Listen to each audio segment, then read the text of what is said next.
kita uang kok mangan balik kamar mangan bulan cepet satu ini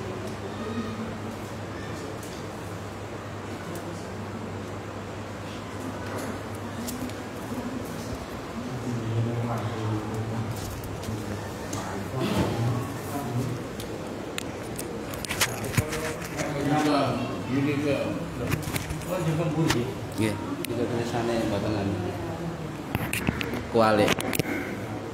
Mulai kurang pas itu geser-geser. Boten. bisa enggak nah Boten.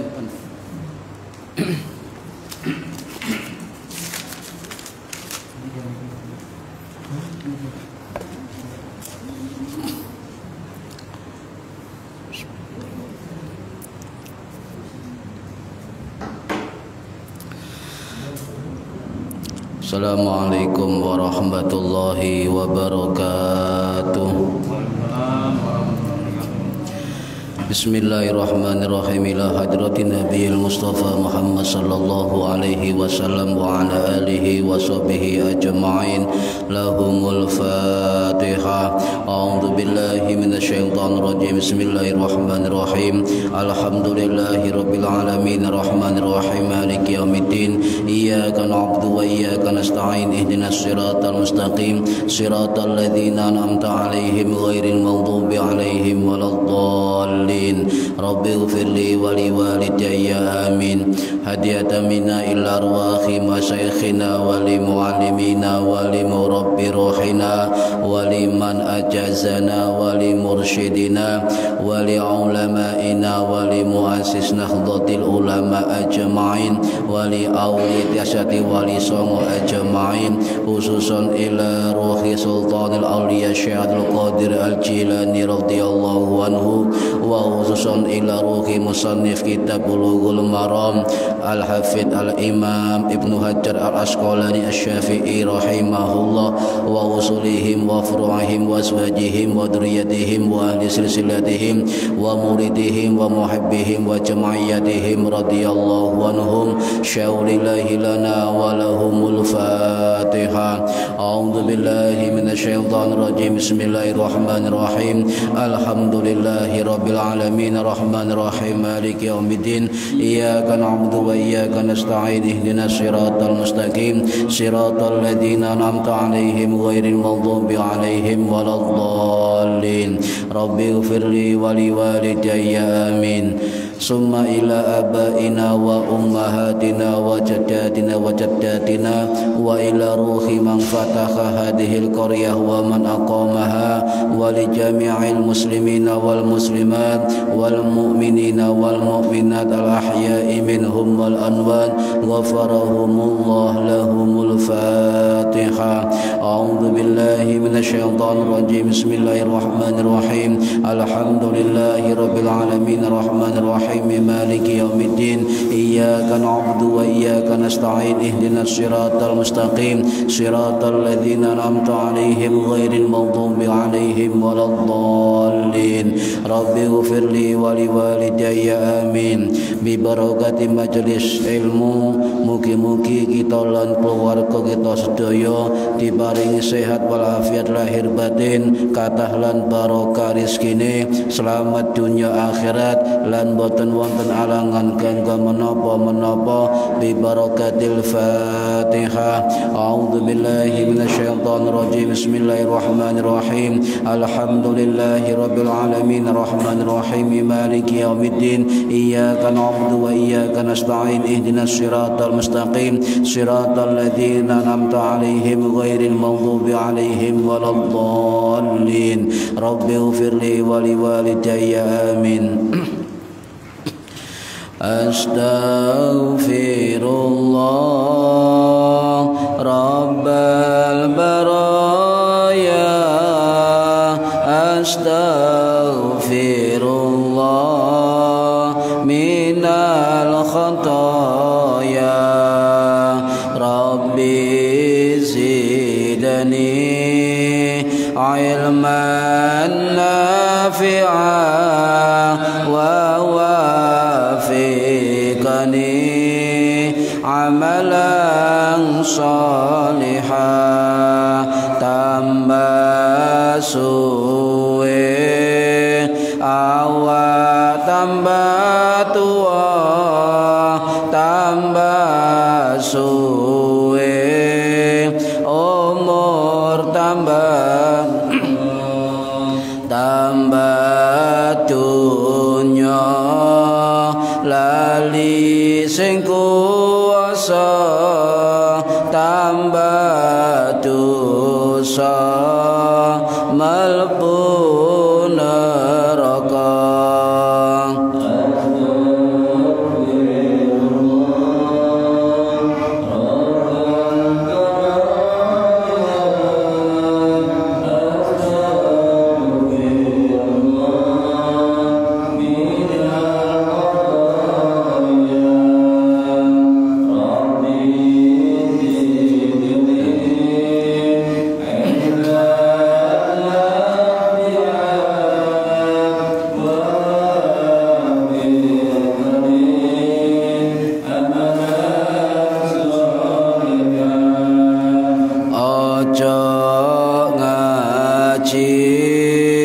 Semaya tua durung karuan umurmu dawa aja ngaji semaya soge durung soge nyawa wis mulai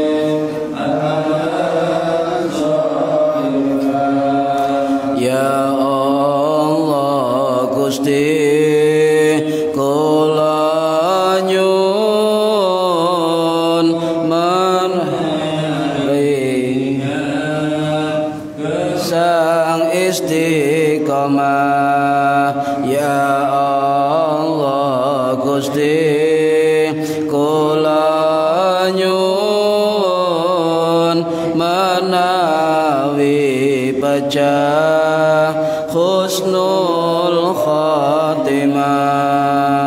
Amin ya Allah, amin ya Allah, amin ya Allah, amin ya Allah.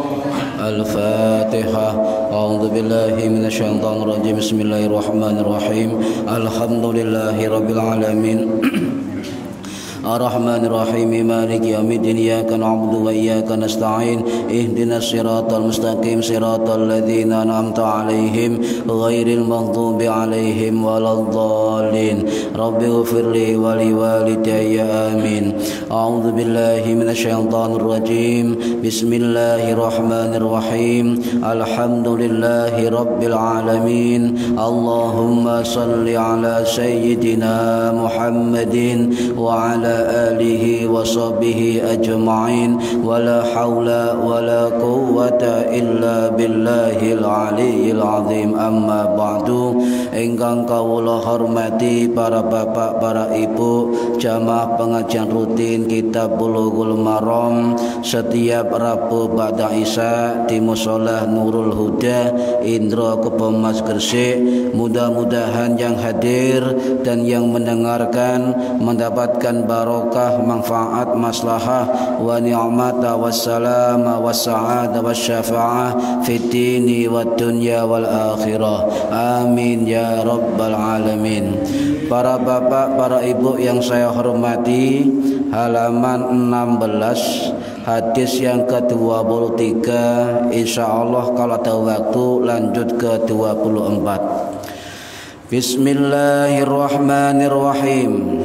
wa anhu lan saking sahabat Anas bin Malik radhiyallahu anhu qala ngendika sapa sahabat Anas bin Malik lamma kana tatkala tetemu apa yaumu Khaybarah ing dinten perang Khaybar amara perintah sapa Rasulullah sallallahu alaihi wasallam Aba Talha ing sahabat Aba Talha Al-Ansari radhiyallahu anhu fanada mongko ngundang-undang sapa sahabat Aba Talha maka menyeru sapa sahabat Aba Talha innallaha sak temene Gusti Allah wa rasulahu lan rasule Gusti Allah yanhayanikum iku yanhayanikum nyegah sapa Allah dan Rasulnya ing sira kabeh an luhumil khumuri saking pira-pira daginge pira-pira keledai himar al ahliyati kang basa pomah basa hewan peliharaan fa innaha mongko sak temene hewan khimar iku rijsun kotor utawa najis muttafaqun alaih dan riwayataken saking muttafaqun alaih disepakati oleh Imam Bukhari dan Imam Muslim rahimahumallah. Hadis yang ke-24 wa an Amr bin Kharijah dan diriwayatkan dari sahabat Amr bin Kharijah radhiyallahu anhu qala ngendika sapa sahabat Amr bin Kharijah khotobana mituturi ing kita sapa Rasulullah sallallahu alaihi wasallam biminna ing dalem tanah Mina wa huwa lan utawi hale Kanjeng Nabi iku ala rahilatihi ing atase tunggangane Kanjeng Nabi walu'abuha lan ilre rahilah ilre tunggangane unta iku yasilu mili apa iler ala katifi ing atase bahu ingsun pundak ingsun akhrajahu ngetolaken ing hadis sapa Ahmadu Imam Ahmad rahimahullah wa Tirmidzi lan Imam Tirmidzi rahimahullah wa sahahahu lan milang sahih sapa Imam Tirmidzi. Para hadirin rahimakumullah, ini hadis yang ke-23 tentang hukum bagaimana makan kedelai keledai. Salah titik. Hukum makan keledai. Bagaimana hukumnya? Lek santri niku mereteli tentang isi hadis. Apa yang dimaksud dengan khimar? Di situ ada kata-kata luhumil khumuri. Luhum iku dari kata lahmun daging, akhirnya jamak daging-daging. Khumuri itu dari kata khumurun, jamaknya al khimaru, khimar utawa keledai. Ini kan, jadi khimar banyak. Jadi bisa al khimaru itu jamaknya, nama jamaknya adalah wa khumurun utawa banyak keledai atau hamirun tergantung kalimatnya ya. Kalau keledai betina itu dinamakan al khimaratu, khimarah itu keledai betina. Dulu wonten teman saya menamakan anaknya khimarah. Khimarah. Loh, sampai njukuk nang di kalimat iki, njukuk kamus bahasa Arab ke Arapan. Kalau sanjang khimar iki nggih hak gede apa hak cilik? Hak cilik al khimarah. Sepurane cak, artine keledai wedok. Jadi lek cara bangsa Arapan panjenengan lek gak bisa itu tanya yang ngerti nggih, biar tidak salah arti. Nah, kemudian kalau di situ ada namanya khimar, yang dimaksud adalah al-khumuri an luhumil khumuril ahliyah, artinya khumur khimar keledai ahliyah omahan ngoten. Jadi maksudnya khimar atau keledai peliharaan di rumah-rumah, atau dalam bahasa orang Arab khimar kampung atau khimar Cina. Pokoknya khimar atau keledai yang dipelihara di rumah-rumah itu namanya adalah khumuril ahliyah. Kalau keledai di hutan atau alas atau di umbar mau tenten griya namanya adalah al khumuril bariyah atau atau liar, atau bahasa lainnya al khimarul wahsyiyu. Ya, wakshiyu sama tergantung ya, atau sahibul khimari ini pemilik khimar dan sebagainya. Nah, para hadirin rahimakumullah, sebelum kita bahas khimar hukumnya bagaimana ya, di situ Kanjeng Nabi mengatakan melalui Abu Thalhah Al-Ansari radhiyallahu an itu disuruh untuk fanada mengumumkan ya bahwasanya Allah dan Rasulnya itu apa, anluhumil khumur ahliyah fa innaha rijsun, itu kotor atau najis. Ini keledai rumahan, keledai omahan, keledai jinak, keledai kampung. Nah, khimar niku napa? Khimar itu ternyata hewan purba, Pak. Ya. Keledai itu hewan purba yang dalam sejarah kebinatangan itu lebih tua khimar daripada kuda. Nggih, kacake pinten? Kacake 700 tahun. Nah, ini kacake khimar kali kuda. Kalau kuda bahasa Arabnya al-faros, ya, al-faros atau al-hison, ya, al-hison atau al-faros itu kuda. Nah, kenapa dikatakan binatang purba? Sebab ada penemuan di daerah Timur Tengah, khususnya di daerah Israel, itu ditemukan fosil keledai itu umurnya 2700 tahun sebelum Masehi. Nah niki. Jadi pun zaman purba niku. Nggih zaman purba. Jadi binatang yang memang tugasnya tunggangan manusia atau beban tunggangan manusia adalah khimar atau keledai. Itu zaman purba sudah ada. Nah, kalau umurnya 2700 sebelum Masehi, maka kalau sejarah Nabi Rasul itu mungkin hidupnya antara zaman Nabi Nuh atau zaman Nabi Hud atau zaman Nabi Yakub atau zaman Nabi Ayub, antara 2000 sebelum Masehi sampai 1400 sebelum Masehi.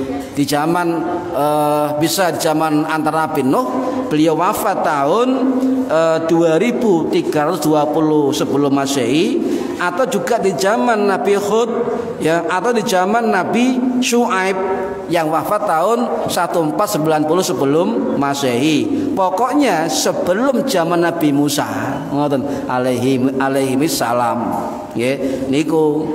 Jadi ternyata khimar ini binatang purba, binatang yang tua dalam sejarah peradaban manusia. Nah, kemudian ada juga penemuan tahun 2013 yang lalu, ternyata khimar atau keledai itu juga hidup antara 1700 sebelum Masehi sampai 1550 sebelum Masehi. Itu mungkin hidup di zaman Nabi Ayub alaihi salam yang wafat tahun 1450 sebelum Masehi. Ini kan. Pada zaman Nabi Hud, Nabi Nuh, Nabi Ayub, Nabi Yakub, Nabi Syuaib itu sudah ada keledai, Pak. Sudah ada khimar. Cuma khimar dulu dalam kitab sejarah itu gede.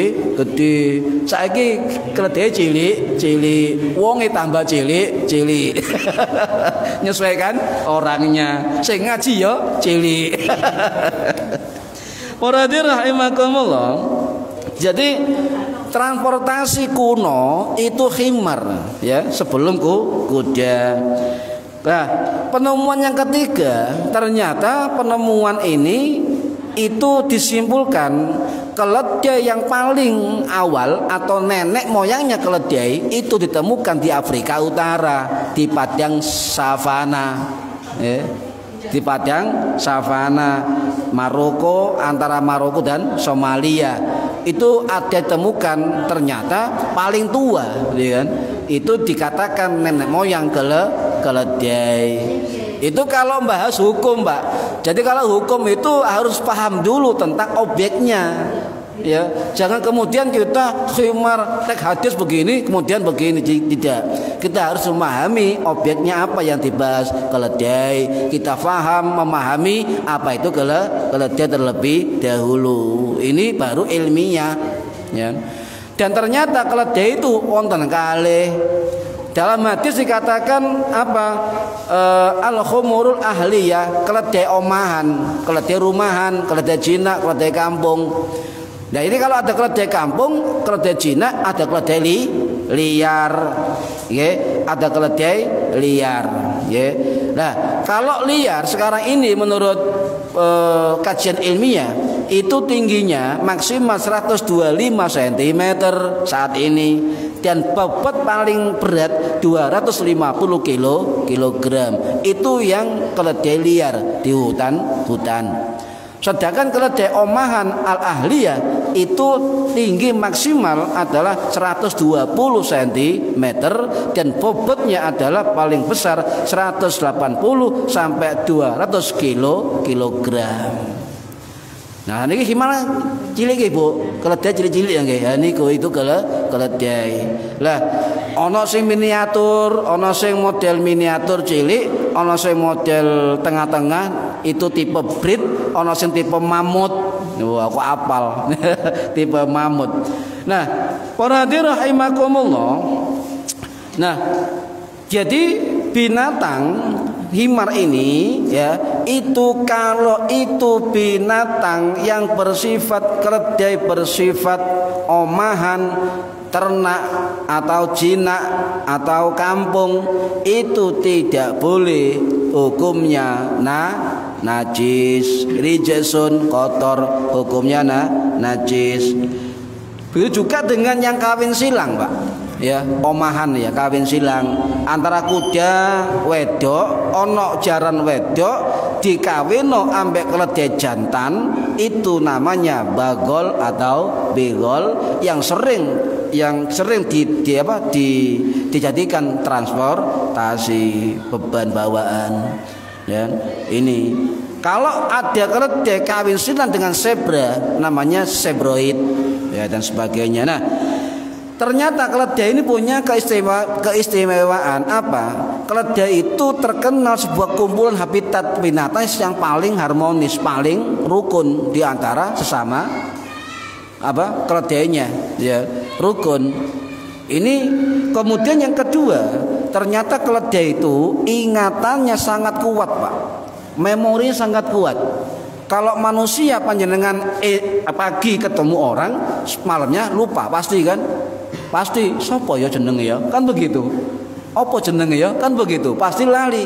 Tapi kalau keledai itu 25 tahun yang lalu, kalau dia matanya melihat itu masih ingat, Pak. Itu keledai. Makanya orang-orang Arab dulu ketika saudagar dulu sering menggunakan keledai dalam perjalanan dagang, apal dalane ngoten. Nggih, apal dalane. Di antara onta dan kuda pasti ada keledai yang lebih paham memorinya sampai 25 tahun yang lalu. Ini keistimewaan dari keledai. Oh, berarti orang dulu ngerti keledai punya memori yang kuat, ingatan yang tajam. Ya, kuda bagaimana? Jadi Pak, ada keterangan begini. Daya ingat dari keledai itu mampu mendengar, daya dengar ya, daya tajam kedengarannya keledai itu mampu mendengar suara sampai 60 mil jaraknya. Kalau 1 mil kita konversikan 1 mil sama dengan 1,6 km kali 60 berapa? Ya. Hampir 95 km. Jadi keledai itu mampu, Pak, mendengar suara sejauh itu. Bayangkan. Kuda mampunya berapa? Gak sampai segitu kuda. Ya, yang dibenci oleh keledai adalah air hujan. Ya ini air hujan. Tidak mau air hujan. Yang disukai pasir, gulung-gulung di tanah. Itu keledai. Jadi orang dulu sudah meneliti. Jadi ulama-ulama kita itu ada kitab yang bahas tentang keledai, ya, khimar dibahas dalam sejarah kitab.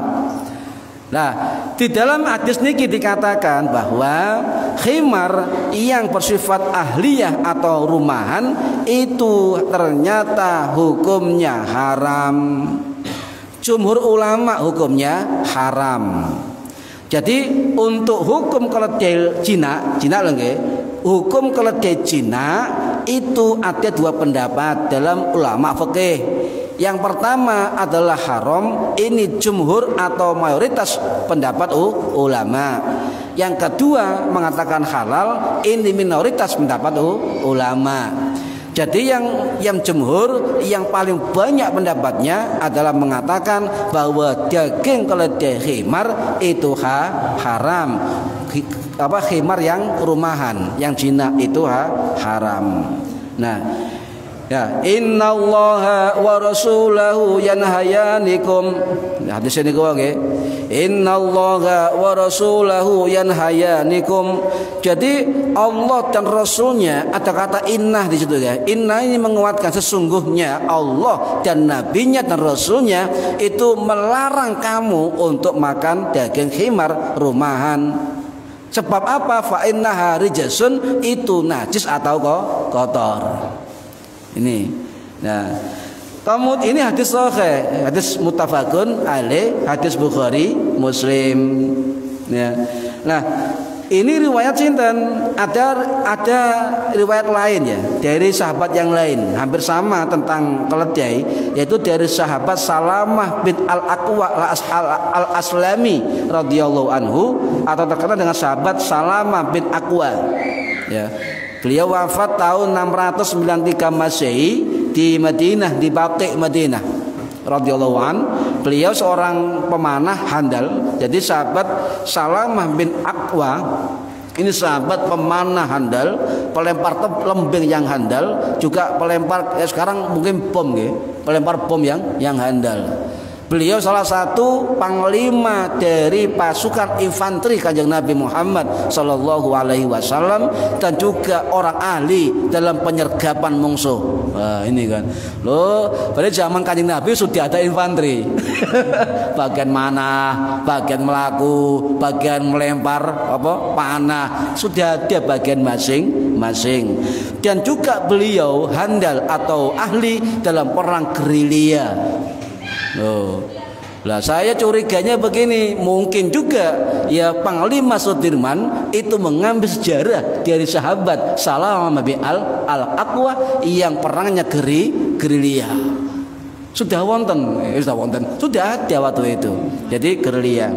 Juga termasuk tokoh dari perjanjian Baitur Ridwan ketika Nabi mau menuju Mekah. Nah, ini para hadirin rahimakumullah. Nah, kemudian Salamah cerita, Pak. Cerita ya. Apa ceritanya? Bahkan yang sewu, Kanjeng Nabi Muhammad sudah jelas-jelas mengakui kepada beliau. Beliau ini diakui oleh Nabi Muhammad sebagai ahli panah handal. Ya. Ya, apa khairu rajalina, sebaik-baik laki-laki atau pemuda dari kita adalah Salamah bin Al-Aqwa, sinten Kanjeng Nabi. Sebaik-baik pemanah yang handal adalah Salamah bin Al-Aqwa radhiyallahu anhu.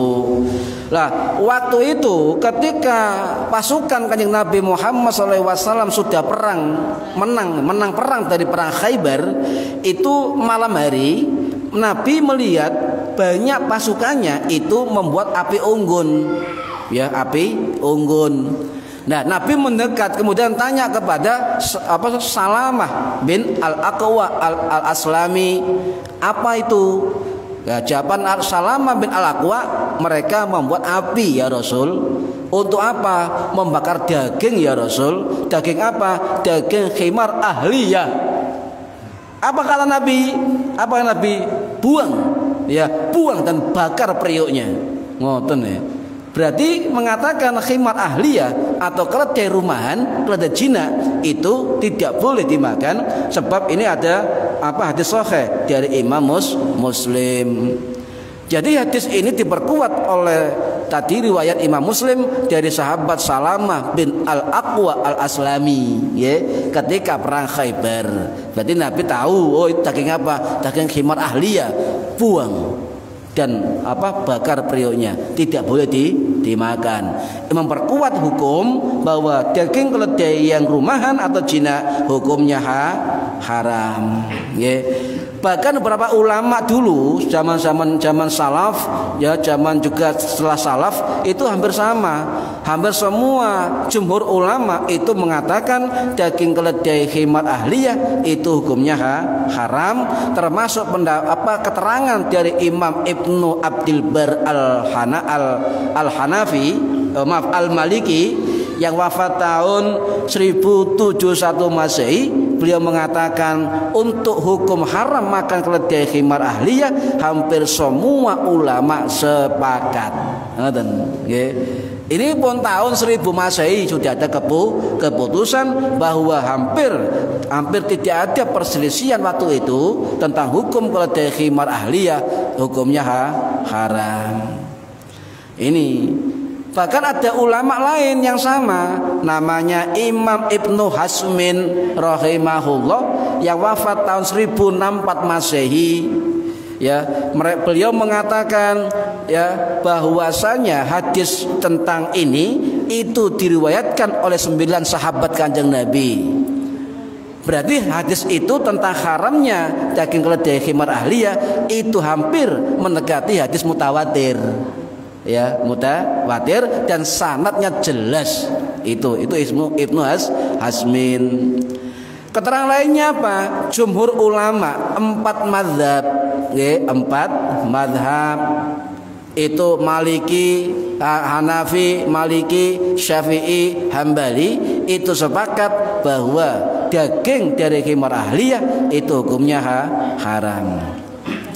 Para hadirin rahimakumullah, bahkan di dalam mazhab Syafi'i ada keterangan Imam Nawawi, ya, yang wafat tahun 1277 Masehi dalam kitab Syarah Sahih Muslim, beliau mengatakan perbedaan pendapat tentang hukum daging keledai khimar rumahan atau jinak itu sejak zaman sahabat sampai zaman ulama salaf. Kata Imam Nawawi itu jumhur ulama mengatakan haram. Ini 12, ya. Nah, kemudian beliau mengatakan juga hanya satu sahabat Nabi yang tidak menghukumi daging khimar ahliyah haram tapi halal, sinten? Ibnu Abbas radhiyallahu anhu.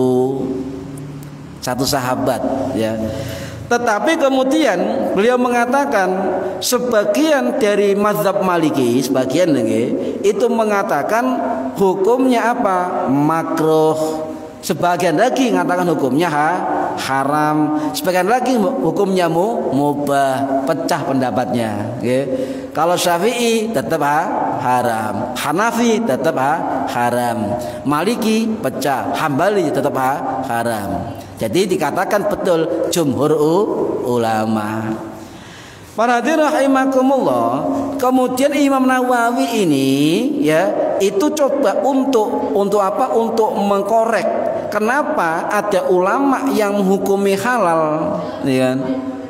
Ini kemudian beliau mengatakan mungkin itu dalam posisi darurat, ya, posisi darurat, ya, mungkin juga posisi darurat. Ini penjelasan dari Imam Nawawi. Nah, kalau keledai rumahan, keledai jinak hukumnya haram, ada pertanyaan bagaimana hukumnya keledai liar? Betul nggih? Keledai rumahan haram, bagaimana keledai liar sinten padang pasir alas hutan-hutan ini bagaimana hukumnya? Nah, ulama kemudian memakai pendekatan mafhum mukhalafah. Apa? Pemahaman kebalikannya, ngoten. Jadi ada pendekatan fikih namanya mafhum mukhalafah, pendekatan sebaliknya, ya. Apa? Itu bisa menjadi hujah dalalah, menjadi alasan hukum, dalil. Kalau keledai rumahan itu haram, keledai liar itu hukumnya halal. Syaratnya sampeyan golek khimar no alas atau padang pasir baru halal. Ngoten. Lek sampeyan nyolong kebun binatang khimar itu dianggap rumahan Cina, maka sampeyan makan dagingnya haram. Niku. Bagaimana makan daging keledai sampai na Afrika Utara? Nak padang pasir savana daerah Maroko sampai Yaman. Itu ada khimar yang liar. Para hadirin rahimakumullah. Jadi apa itu mafhum mukhalafah? Kalau sampai mendengar ada ulama ini mafhum mukhalafah, itu intinya begini, adalah hukum kebalikannya begitu ya. Mafhum itu pengertian, pemahaman, mukhalafah sebaliknya, ngoten kebalikannya. Mafhum mukhalafah. Jadi kalau saya ulangi, kalau keledai rumahan haram, berarti kebalikannya keledai liar hukumnya halal. Namanya al-khimarul bariyah, khimar yang liar, atau al-himarul wakhshi, himar yang liar. Ini para hadirin rahimakumullah. Nah, bahkan nyon sewu Imam Syafi'i sendiri itu mendetailkan rincian hukum keledai.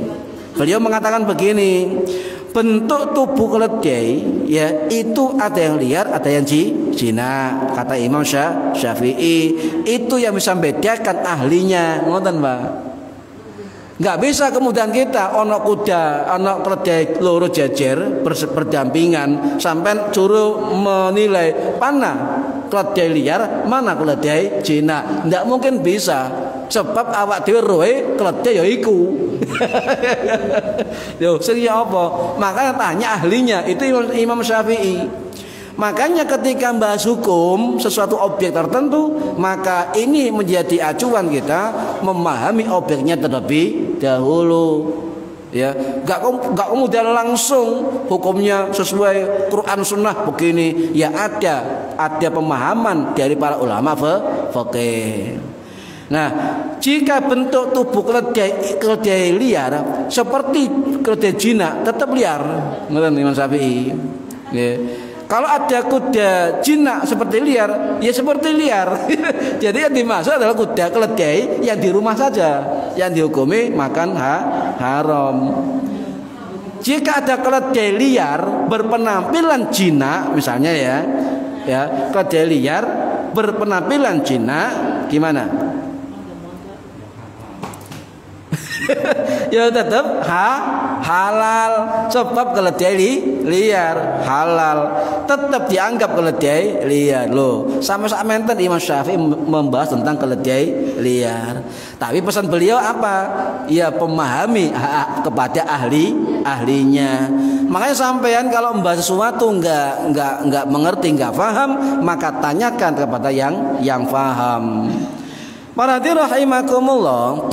Coba antara keledai mbek jaran ana bedane enggak, Bu?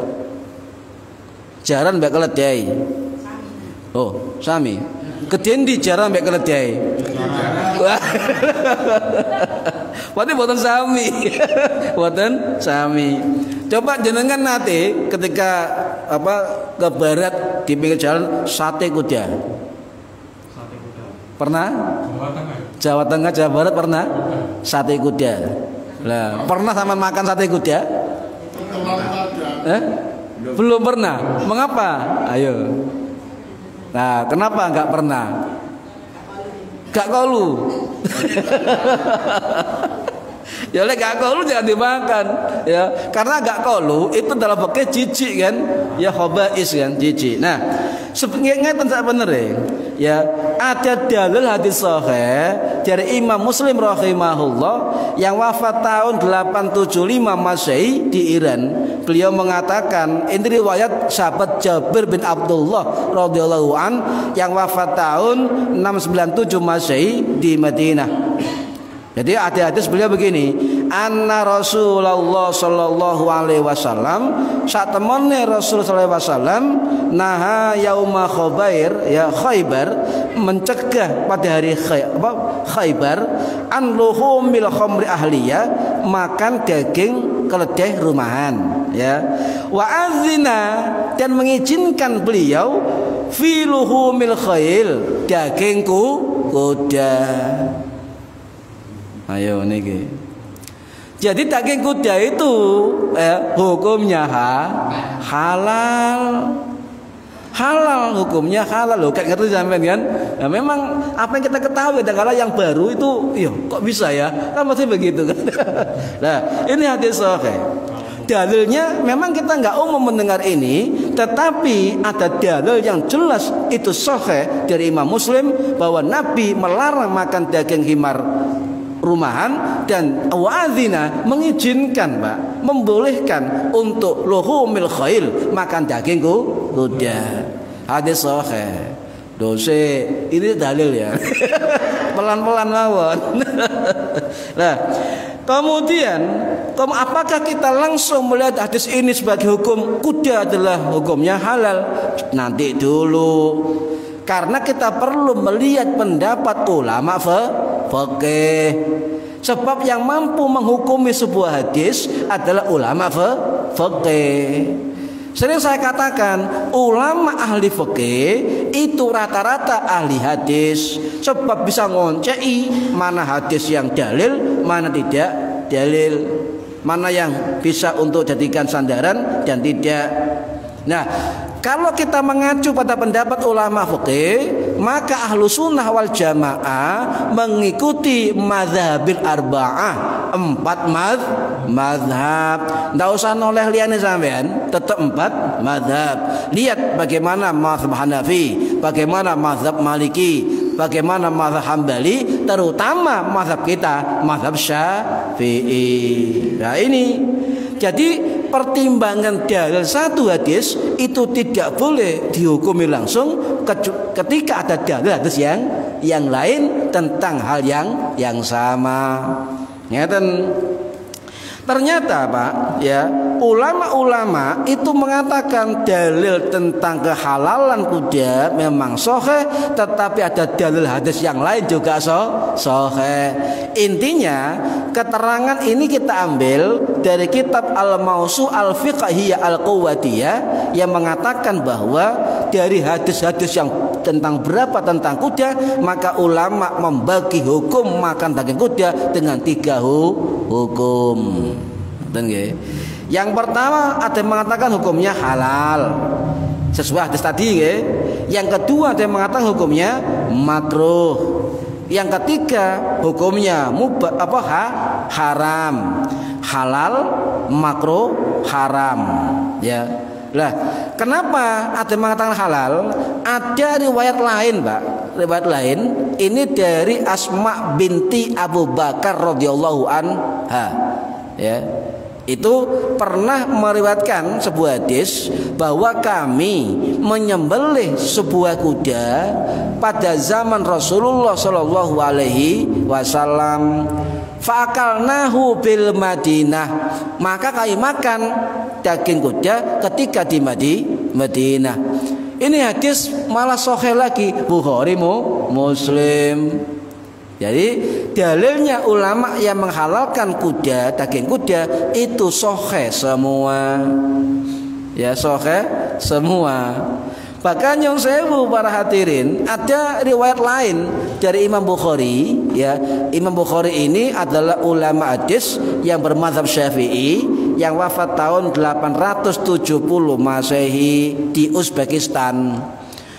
Hadis riwayat beliau bunyinya begini. Kalau yang lain wa'adzina, ya, wa'adzin diizinkan. Hadis yang Bukhari itu berbunyi wa rakhasa fil khail, dan dilonggarkan untuk makan kuda. Rakhasa dilonggarkan. Loh, hadis yang lain rukhsa, ya, rakhasa wa rakhasa fil khail, memberi kelonggaran. Ini Kanjeng Nabi.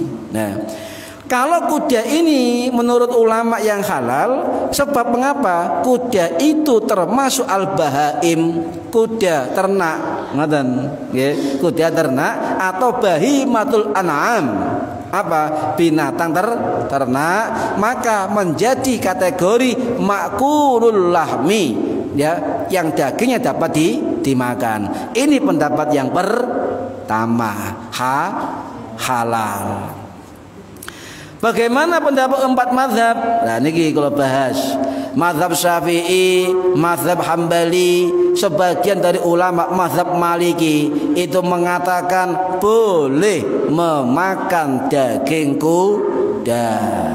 Nah, sampai nggak terima kan? Kok iso? Ini dalil. Ini dalil. Sampai kalau milih halal nggak setuju, ada yang kedua hukumnya makruh. Lega milih halal dan makruh, ada yang ketiga hukumnya haram. Lega kolu berarti hati-hati, al-ikhtiyat. Dalam fikih ada kategori kehati-hatian. Malah maka milih yang selamat, gak ragu-ragu. Boleh kita mengatakan hukum kuda haram. Ngoten lek ragu. Niki para hadirin rahimakumullah. Kemudian sebagian dari mazhab Hanafi dan juga mazhab Hanafi itu mengatakan makruh tangzih, karoha tangzih. Loh, kok orang mana istilah karoha makruh tangzih? Itu makruh lebih baik ditinggalkan, tapi tidak berdosa. Ngoten. Ya, atau tidak disukai, itu makruh tangzih. Ya, ini juga didukung pendapat oleh Imam Al-Auza'i rahimahullah, didukung oleh Imam Al-Hasan Abul Qasim rahimahullah. Ternyata banyak juga ulama yang mengatakan daging kuda itu makruh tangzih. Ya. Kemudian sebagian mazhab Maliki itu sama dengan mazhab Hanafi, makruh.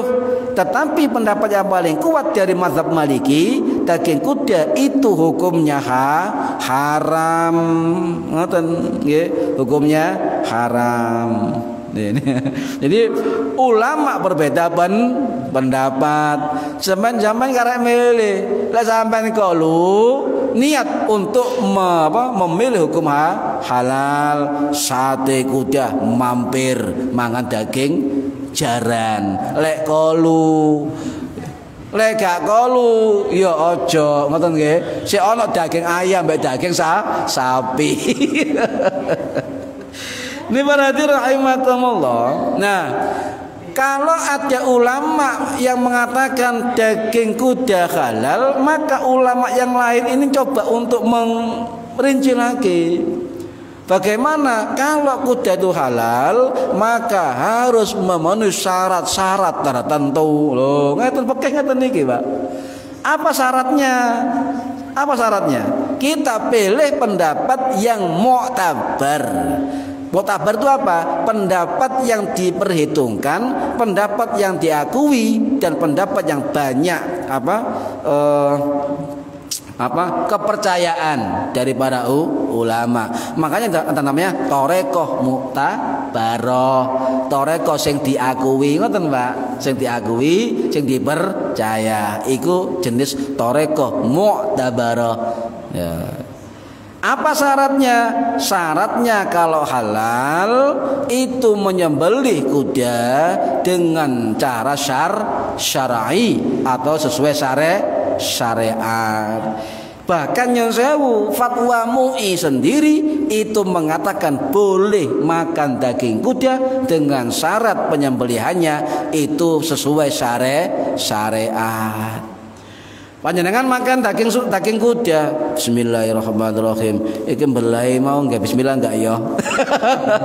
Iki jaran dia. Wis anggur sampean tutup piringe, sampean pindah nang warung liya. Mamang sampean, mamang jijik itu bisa haram. Hati-hati. Ya, makanya kalau misal jijik, maka kita pilih al-ikhtiyat, kehati-hatian, pilih yang selamat. Wis anggur gak usah blas ngoten nggih, pilih sing enak. Kula nggih pernah nate nggih sate kuda itu pundi. Niki para hadirin rahimakumullah. Nah, itu seperti begini. Nah, ketika ada ulama yang mengatakan halal makan daging kuda, ya halal, tetapi kenapa ketika kuda itu ada ulama menghukumi halal kok tidak bisa menjadi daging korban? Sampai nanti pernah Pak, pernah Bu krungu atau mendengar korban kuda jaran? Sampai anu yuk, korban apa yuk? Korban jaran. Jaran apa yuk? Jaran kepang. Tidak pernah ke? Tidak pernah. Memang ulama-ulama Syafi'i Bu, Pak Nyon sewu, walaupun sebagai ulama Syafi'i mengatakan boleh dan halal makan daging kuda dengan syariat, ya, tetapi kuda tidak bisa menjadi hewan kurban. Ini pendapat dari ulama Syafi'i yang salah satunya yang bernama Syekh Al-Imam Al-Faqih Al-Muhaddis, yaitu Syekhul Islam Ibrahim Al-Bajuri rahimahullah, salah satu rektor Al-Azhar yang ke-19 yang wafat tahun 1860 Masehi di Mesir, dalam kitab Hasyiah Al-Bajuri. Nggih. Ngoten nggih.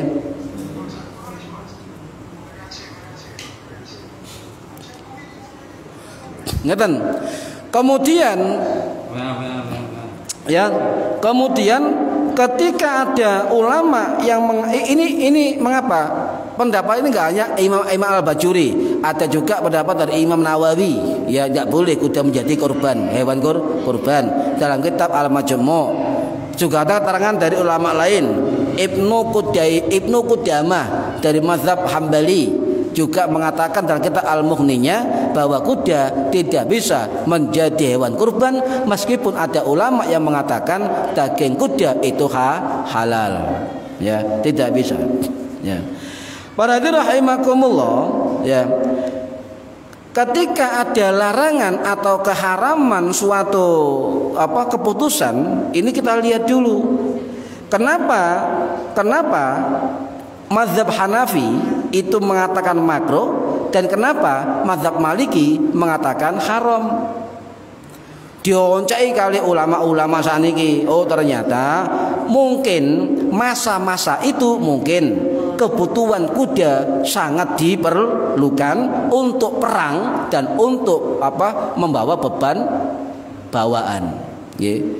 Contoh ngeten, misalnya ngeten, Presiden RI membuat peraturan masyarakat tidak boleh menyembelih sapi betina. Wah, ini coba larangan. Presiden RI melarang masyarakat, misalnya ini jangan dipotong videonya ini. Presiden RI atau menteri atau gubernur melarang masyarakat untuk menyembelih sapi betina atau menjadi korban. Loh, kok gak bisa, bagaimana? Lah, balik dan usul fikih. Al hukmu yaduru mal illatil ma'thurah wujudan wa adaman. Apa? Hukum itu tergantung pada sebabnya, ilatnya. Ya. Contoh, apa ilatnya? Kuwatir apa? Satu, kebutuhan protein itu semakin menurun. Protein nggih daging nggih. Sebab apa? Sapi wedok akeh siji dibeleh. Terus sing mana sinten? Kan ngoten. Yang kedua, perkembangbiakan sapi semakin menurun. Contoh nih, maka pemerintah mengatakan tidak boleh menyembelih sapi betina. Nah, lek usul fikih betul kita patuh kepada pemerintah. Lek wong ngerti usul fikih, al hukmu yaduru ma'illatil ma'thurah wujudan adaman. Ada tidak sebuah hukum tergantung ada tidak sebuah sebab tertentu. Nggih, paham nggih? Ya, makanya ulama-ulama kita, kiai-kiai kita selalu patuh pada pemerintah, sebab kiai-kiai kita itu faham betul tentang usul fikih. Ngoten, Pak. Para hadirin rahimakumullah. Jadi bisa juga nanti hukumnya pemerintah melarang menyembelih daging sapi betina. Itu kalau ditarik ke hukum fikih bisa-bisa hukumnya makruh tanzih, memakai hukum mazhab Hanafi. Ngoten. Ya, ini penting diutarakan ketika kita melihat pemerintah berkeputusan tertentu. Ya. Para hadirin rahimakumullah, jaminan iki. Loh, setengah songo. Wis terakhir hadis yang ke-24. Wa an Amr bin Kharijah qala khatabana Rasulullah. Rasul berkhutbah ketika di Mina di atas tunggangannya, ya, di atas tunggangannya onta. Walau abuha, dan air liurnya onta itu yasilu mengalir ala katifi di pundak saya. Itu adalah sahabat sinten? Sahabat Amr bin Kharijah. Berarti hadis ini jelas mengatakan bahwa air liur onta itu hukumnya suci, kecuali air kencing onta. Apapun yang merembes dari dalam tubuh hewan yang halal dagingnya, yang merembes ya, bukan mancur ya. Apapun yang merembes dari dalam tubuh hewan yang halal dimakan itu tidak najis. Keringatnya, air matanya, dan juga air liurnya, juga ingusnya, ini tidak najis kecuali yang keluar dari depan dan belakang binatang tersebut, baik binatang halal atau tidak halal, apalagi anjing dan babi. Paham nggih, Bu? Lek ana wong ngomong air kencing onta halal, monggo. Sebab ada satu mazhab yang mengatakan, mazhab Hambali, itu boleh dan tidak najis. Tetapi jumhur ulama, terutama dari mazhab Syafi'i, mazhab Hanafi, sebagian dari mazhab Maliki, itu mengatakan najis. Nggih, sampeyan karek milih, Bu. Air kencing onta ono hukum apa najis, ono gak najis. Jumhur itu adalah najis. Sampeyan milih pundi? Masih sampeyan milih gak najis, tak takoni, kolung gak sampeyan mangan ngombe oyone unta? Ayo. Orang-orang Arab sendiri itu jarang yang minum air oyone onta, begitu. Ya. Hadis sahih betul. Pernah sahabat disuruh Nabi minum air kencing onta. Tetapi ada dua hal yang kita pahami. Itu keadaan darurat. Yang kedua yang memutuskan khusus Nabi Muhammad sallallahu alaihi wasallam yang tidak boleh disamaratakan dengan yang lain. Lek panjenengan mengambil hukum tidak najis air oyuh onta, air kencing onta, sampean taklid kepada Imam Hambali dengan syarat lek kolu. Insya Allah oyone unta ambek oyah awak dhewe rasane padha. Lek gak percaya sampe buktekno dhewe. Pesing. Ini berarti rahimakumullah, nggih. Jadi air liur onta itu kenapa Nabi dia sahabat Amr bin Kharijah netes nggih. Ilire untuk air netes, Nabi membiarkan tidak melarang. Artinya ini takrir ya. Nabi membiarkan, mendiamkan ketetapan Nabi. Ini sunnah. Berarti hukumnya air liur unta hukumnya suci, tidak najis. Panjenengan lek umroh haji ikan lek ilire unta tidak najis, nggih, gak najis. Nah, lek tae najis, Bu. Lek sampean mengambil jumhur ulama. Nggih, niku aja kemudian sampean ketika ana umroh haji sampean titip tae unta. Bu, sing ate lu ngaji kalau titip nggih napa? Titip oyoe unta. Kau usah adi-adi panjenengan, sampean pun bin cukup. Pesen nang sing jaga, Pak, lek nguyuh tak jaono, Pak. Napa? Tak ombe. Nggak ngoten nggih. Gak usah nok Mekah nek Madinah. Nah, kalau mboten maningan. Ya. Mboten nyedek unta langsung ngene ibu-ibu kok. Ambune ndani yo nyedek ambune kaya ndani yo oyo. Bagi manfaat fitini batunya wal akhirah. Al-Fatihah. A'udzu billahi bismillahirrahmanirrahim. Rahmanirrahim maliki yaumiddin. Iyyaka na'budu wa iyyaka nasta'in. Shiratal ladzina an'amta 'alaihim ghairil maghdubi 'alaihim waladdallin. Rabbi firli wa li walidayya amin. A'udzu billahi minasyaitonir rajim. Bismillahirrahmanirrahim. Allahumma shalli wa sallim alhamdulillahi rabbil alamin. Allahumma 'allimna 'ilmal Qur'an wa 'allimna 'ilma la ilaha illallah wa 'allimna min ladunka 'ilman nasiru bihi kamil mahyatil mamat. Wa sallallahu ala sayyidina Muhammad walhamdulillahi rabbil alamin. Wallahu a'lam bissawab. Assalamualaikum warahmatullahi wabarakatuh.